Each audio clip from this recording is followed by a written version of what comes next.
Hello friends, स्वागत है आप सभी का हमारे यूट्यूब चैनल एग्जाम बार में। बौद्ध धर्म जो है आयोग का बहुत ही फेवरेट सेगमेंट है और यहाँ से लगभग सभी एग्जाम में जो है वो प्रश्न बनाता चला आया है। साथ ही बता दी कि दक्षिण कोरिया के साथ भारत के संबंधों का 50वां वर्ष जो है ये 2023 में मनाया गया था। तो बौद्ध धर्म हमारे एग्जाम के लिए बहुत इंपॉर्टेंट है, उसका हम लोग बहुत जल्दी रिवीजन कर लेते हैं। तो यहाँ पे आपको पीटी में अब तक जो भी प्रश्न बौद्ध धर्म से संबंधित आए हुए हैं उसका हम लोग यहाँ पे रिवीजन करेंगे और कुछ और भी फैक्ट हैं जो कि आ सकते हैं, उनका भी हम लोग यहाँ पे देख लेते हैं। जैसे सामान्य परिचय की बात करें तो इनकी माता का नाम महामाया था और ये रामग्राम के कौलीगढ़ से संबंधित थी। ये भी आप लोग ध्यान रखेंगे, ये भी प्रश्न एग्जाम में आया हुआ है। पिता का नाम क्या था? सुद्धोधन था। ये कपिल वस्तु के शाक्य कबीले से संबंधित थे। मौसी का नाम था इनके प्रजापति गौतमी। पत्नी कौन थी इनकी? यशोधरा थी जो कि शाक्य कुल से संबंधित थी और पुत्र का नाम था राहुल। ये आप ध्यान रखेंगे। चचेरा भाई कौन था? देवदत्त था जो कि शुरुआती दिनों में बुद्ध के विचारों से प्रभावित हुआ था परंतु बाद में विरोधी हो गया और उन्होंने महात्मा बुद्ध की लगभग 3 बार हत्या करने का प्रयास किया था, इसलिए देवदत्त का नाम आप नहीं भूलेंगे। नेक्स्ट जो पॉइंट है हमारा वो एग्जाम में आया हुआ है। शुद्धोधन के कहने पर महात्मा बुद्ध ने यह आदेश जारी किया था कि बौद्ध संघ में उन्हीं व्यक्तियों को प्रवेश दिया जाएगा जो कम से कम अपने माता पिता की आज्ञा लेकर आए हुए हों। तो किसके कहने पे कहा गया था? शुद्धोधन के कहने पे यह आदेश दिया गया था। इसको आप लोग ध्यान रखे रहें। अब हम बात करते हैं महात्मा बुद्ध के कुछ प्रिय शिष्यों के बारे में। तो वो कौन कौन से शासक थे जो कि इनके प्रिय शिष्य रहे? बिंबिसार, प्रसेनजीत, अजातशत्रु और उदयन, ये 4 हैं। इनका नाम आप ध्यान रखेंगे। वो कौन कौन सी राजकीय महिलाएं थीं जो कि महात्मा बुद्ध की शिष्य थीं?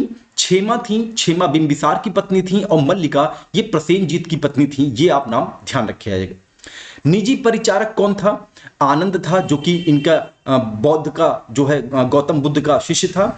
राज्यकर्ता सुनीति, वत्सकार, चिकित्सक, जीवक, ये जो है इनके प्रिय शिष्य थे। ये आप ध्यान रखेंगे। गणिका कौन था जो कि गौतम बुद्ध की प्रिय शिष्य रही हैं? वो आम्रपाली रही हैं। नाम आप ध्यान रखेंगे। कर्मकार चुंद था जो कि एक सुनार और लोहार था। वहीं डाकू कौन था जो कि प्रिय शिष्य था? एग्जाम में कई बार आया है। तो अंगुलीमाल, ये नाम आप ध्यान रखे रहिएगा। अब महात्मा बुद्ध से जुड़े हुए कुछ हम महत्वपूर्ण वर्ष के बारे में देख लेते हैं और ये भी एग्जाम में आता है। जन्म कब हुआ था? 563 ईसा पूर्व में। शादी कब हुई थी? 16वें वर्ष की अवस्था में शादी हुई थी। ये आप ध्यान रखिएगा। गृह त्याग कब किया था उन्होंने? 29 वर्ष की अवस्था में। ज्ञान प्राप्ति कब हुई थी? 35 वर्ष की अवस्था में। और मृत्यु कब हुई थी?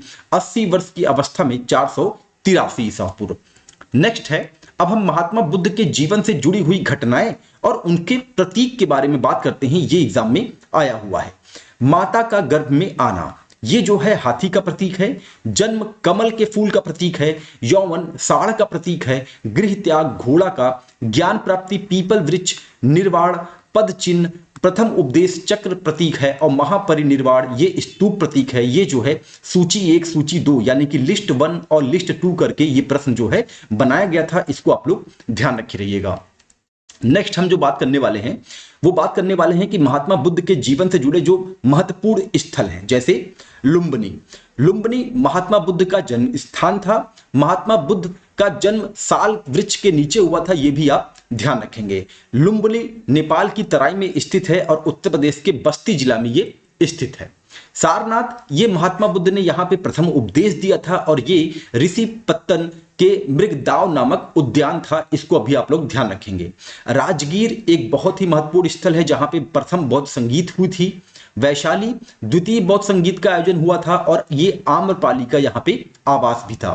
कुशीनगर देवरिया जिले का कसिया गांव तथा महात्मा बुद्ध की मृत्यु का स्थान था कुशीनगर। ये आप ध्यान रखें।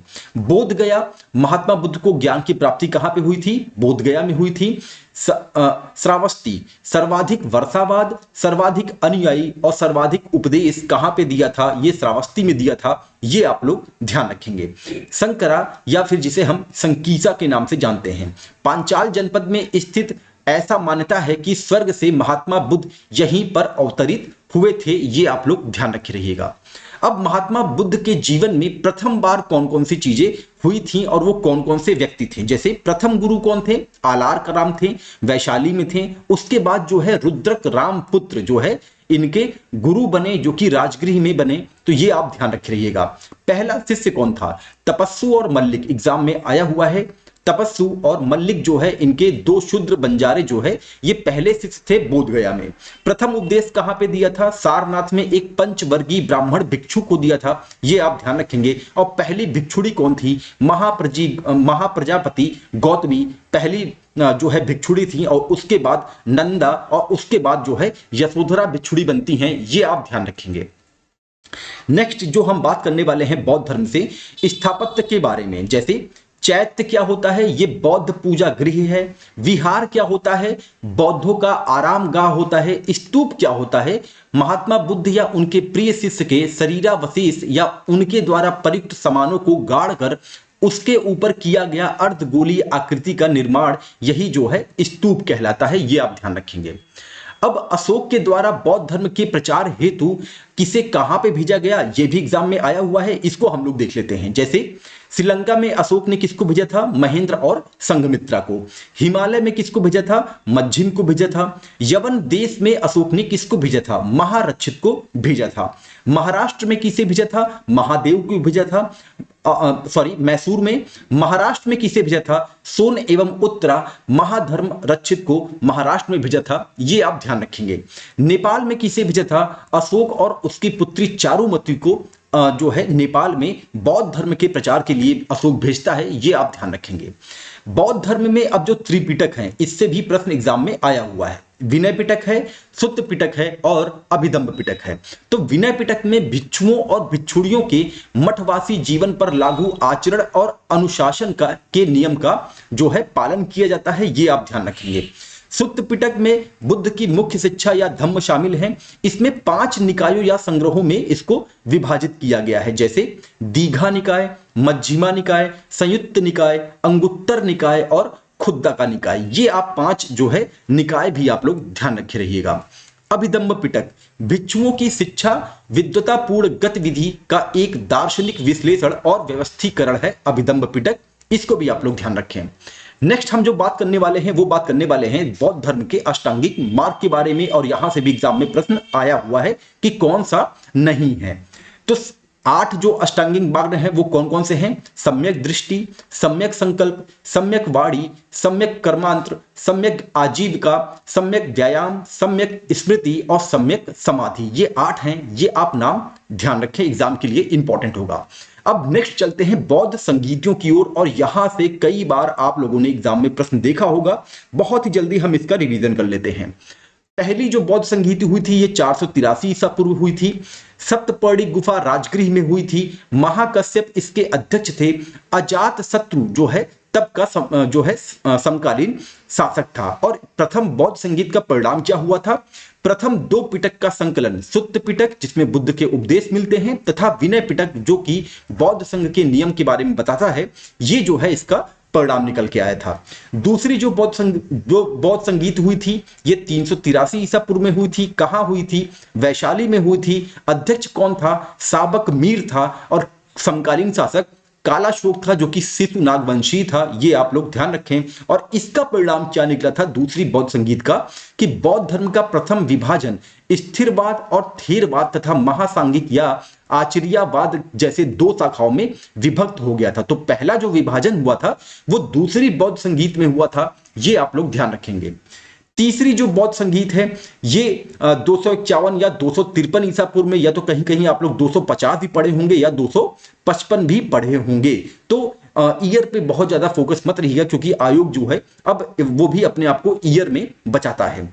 इसके जो अध्यक्ष थे कौन थे, ये कहां पे हुआ था, पाटलिपुत्र या जिसे कुसुमपुर के नाम से जानते हैं, ये वहां पे हुआ था। तीसरा इसके जो अध्यक्ष थे मंगोलपुत्तिस थे। कथा वस्तु नामक ये पुस्तक के लेखक भी हैं। किसके काल में हुआ था, अशोक के काल में हुआ था। और तीसरी बौद्ध संगीत का परिणाम क्या था, तृतीय पिटक अभिधम्म पिटक बुद्ध के उपदेशों का दार्शनिक विश्लेषण का संकलन जो है ये तीसरे बौद्ध संगीत का परिणाम था, ये आप लोग ध्यान रखेंगे। चौथी बौद्ध संगीत जो है ये प्रथम शताब्दी में हुई थी। कहां पे हुई थी? कुंडलवन कश्मीर में हुई थी। और अध्यक्ष कौन थे? वसुमित्र थे, जिन्होंने विभास शास्त्र नामक एक पुस्तक की रचना की थी, ये आप ध्यान रखेंगे। और समकालीन शासक कौन था? कनिष्क था। और इस चौथी बौद्ध संगीत का परिणाम क्या हुआ कि बौद्ध धर्म का विभाजन हीनयान तथा महायान जैसे दो शाखाओं में हो गया था। 1871 में थेरवाद बौद्ध परिषद और 1954 में थेरवाद बौद्ध परिषद को क्रमशः पांचवी और छठी बौद्ध परिषद के रूप में भी जाना जाता है। इसको भी आप लोग ध्यान रखें।